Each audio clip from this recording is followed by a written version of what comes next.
limites a gente ter que aguentar quase 14 anos de tanta corrupção, de tanta vergonha e poder ter que respeitá-la como presidente. Mas estamos chegando ao fim. Ao fim porque a população reconheceu, e graças a Deus reconheceu as condições de ver o caminho que o país estava sendo levado. Aí, a gente cansa de ouvir todos os dias vários discursos que é golpe para lá, é golpe para cá, quando antigamente a gente cansava de ouvir. Não sabíamos de nada, nunca na história desse país. E, na verdade, o golpe são vocês que fazem todos os dias. Todos os dias. O golpe foi quando a presidente foi na televisão no período eleitoral e falou que a energia ela ia diminuir. Pois é, ela só aumentou. E além de aumentar, o mais triste é que temos uma grande parcela da população hoje que não nos assistem porque não tem energia elétrica, porque suas contas foram cortadas e a sua luz por não ter condição de pagar a sua energia. Isso, sim, é golpe que vocês fizeram com o nosso país. E aí, a gente percebe que a gente teve um discurso de falar que iam diminuir o preço da gasolina. Aumentou o preço da gasolina. Isso, sim, é golpe, presidente, que vocês fizeram com o nosso país. Falaram que íamos ter mais oportunidades de estudos para os brasileiros. Felizmente, o golpe foi vocês que deram, cortando os sonhos dos nossos estudantes. Cada dia que ligamos e vemos os noticiários, mais e mais cortes relacionados à educação acontecem no nosso país. Muitos alunos que entraram no FIES não puderam dar continuidade aos seus estudos porque até hoje não tiveram esse resgate do FIES dado para a sociedade brasileira. Porque, infelizmente, foram as promessas de campanha. Eu confesso que realmente é emocionante todos os programas eleitorais. Mas esse país que vocês mostram nos seus programas eleitorais não é o país de verdade e nem o país que vocês governam. Aí eu escuto falarem da reforma agrária. Golpe é o que vocês fizeram com a reforma agrária. Golpe é ter mais de 1.000 políticos envolvidos e beneficiados no ganho de terras no nosso país, enquanto aqueles que precisam da sua terra não têm. Isso sim é golpe. E aí falam que bonito foi a reforma agrária, bonito no bolso e na forma que entrou na vida e na realidade de muitos políticos, alinhados, amigos, companheiros e companheiras do partido. Depois, a gente vê tantas mentiras e o país se afundando. Eu gostaria de perguntar e deixar essa pergunta, principalmente àqueles que defendem tanto esse governo. Em que país vocês estão vivendo?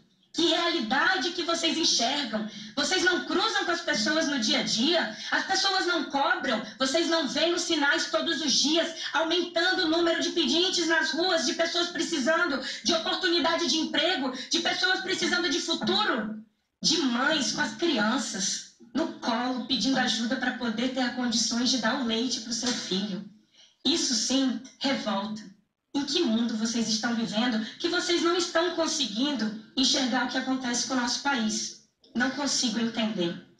Essa defesa toda que vocês fazem por esse governo me entristece, porque é apenas pelo apego ao poder. Apenas pela necessidade de fazer com que seus cargos sejam mantidos nos seus estados e que vocês continuem perpetuando e não deixando que exista democracia de uma forma verdadeira, e não aceitam quando a oposição fala e quando a oposição mostra sua vontade de mudança. Não é por questões partidárias, não é porque eu sou do PSDB, é porque eu sou a favor do Brasil, eu sou a favor dos brasileiros. E a partir do momento que pensamos na nação, não podemos estar focados e olhando pelos nossos interesses. Assim, a gente percebe que muitos discutem que é tudo sem fundamento, que é apenas por uma questão de impopularidade da presidente ou por uma questão muito menos de ter um governo ruim. Que absurdo. Não é só isso. É só pegar a Constituição Federal e ver quantas coisas estão aí fora dela. Eu acredito que a presidente não tem conhecimento e nem sabe o que é a Constituição Federal. É triste de ver. Mas aí, quando falam da impopularidade, pensar que uma presidente da República, ela não pode sair às ruas, pois o povo não aplaude, pois ela tem medo do que a população pensa, porque o que a população pensa é reflexo do seu governo.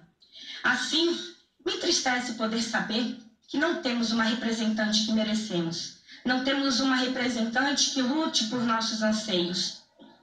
E quando eu escuto alguns discursos falarem que se houver esse golpe as pessoas vão para as ruas, que tipo de intimidação é esse? As pessoas realmente têm ido para as ruas a favor de vocês, mas a grande maioria são comissionados, porque o governo tem mais de 30 mil comissionados no nosso país.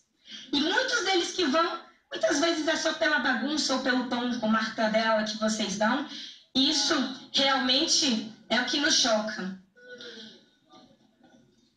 Respeitei mais uma vez a fala de todos. Assim, eu gostaria de saber o que essa população pensa, o que fazem vocês pensarem a poderem irem para as ruas. Nós tentamos fazer com que este país ele vá para frente, lutando por todas as instituições. E de repente eu percebo que há um tipo de intimidação que querem fazer principalmente a Polícia Federal. Desde 2007, quando teve o caso do mensalão, a Polícia Federal não teve mais reajustes, não teve abertura para as novas vagas. Por que será? O que será que já pensaram que a Polícia Federal podia prejudicar tanto esse governo? E o mais curioso é um decreto de 2012, aonde todas as deslocações da Polícia Federal, em grande massa que fosse sair para outro lugar, teria que ser avisado ao Ministério da Justiça. Por quê? Fica essa pergunta. Muito estranho. Será que já estavam preparando o país para isso? Com tantas críticas à imprensa, fazendo e querendo fazer com que as pessoas não saibam o que acontece no nosso país? Nós temos pressa de resgatar a nossa dignidade, a pressa de resgatar a dignidade do país. Estamos na luta pela ética, a luta pela moral e pelos bons costumes. Agora há pouco, no meio da nossa comissão, recebi aqui a notícia e vi a notícia da revista Isto É. Um absurdo poder ver que está sendo feito balcão de negócios todos os dias pelo voto do impeachment. Vergonhoso é saber que estão oferecendo 50 bilhões em emendas para quem se indignar a votar contra o impeachment. Enquanto isso, estão faltando recursos para a produção de vacinas contra os surtos de doenças como Zika vírus e H1N1 no nosso país. E as pessoas estão morrendo nos hospitais. Precisamos estar atentos a isso. E que toda a população continue lutando e pedindo aos seus representantes que sejam a favor do povo e que não se vendam por coisa pouca, porque precisamos lutar pelo futuro do nosso país. É preciso que os interesses do país ele esteja acima de um grupo pequeno, de licitações, de cargos, de ministérios e de dinheiros como estão sendo distribuídos, envergonhando principalmente o nosso parlamento. Porque aqui tem muita gente boa, muita gente do bem, muita gente honesta e muita gente com caráter. Isso a gente tem que deixar bem claro, porque caráter a gente não troca, a gente não vende e a gente não muda. E se esses que estão se vendendo é porque nunca tiveram caráter. Quero dizer a todos os deputados, nós somos os juízes para a decisão do futuro do nosso país. E eu espero que 342 deputados sejam a favor do povo brasileiro, sejam a favor da democracia, sejam a favor de um país que dê saúde, que dê segurança, que dê qualidade de vida e que não faça o que está fazendo, envergonhando, não apenas aqui, mas envergonhando as notícias fora. Estamos cansados todos os dias de saber de mais e mais casos de corrupções envolvendo o Partido dos Trabalhadores. Estou com o povo brasileiro, estou com o nosso relator, deputado Jovair Arantes, e eu quero agradecer principalmente ao povo de Rondônia, que me deu a oportunidade de poder estar aqui, sendo a voz deles e mostrando o sentimento de cada um que vão às ruas, todas as manifestações para lutar pelo país que queremos e que acreditamos. Deixo aqui o meu apoio e o meu voto a favor do impeachment, a favor do Brasil e a favor dos brasileiros. Muito obrigada, presidente. Muito obrigado. Antes de passar...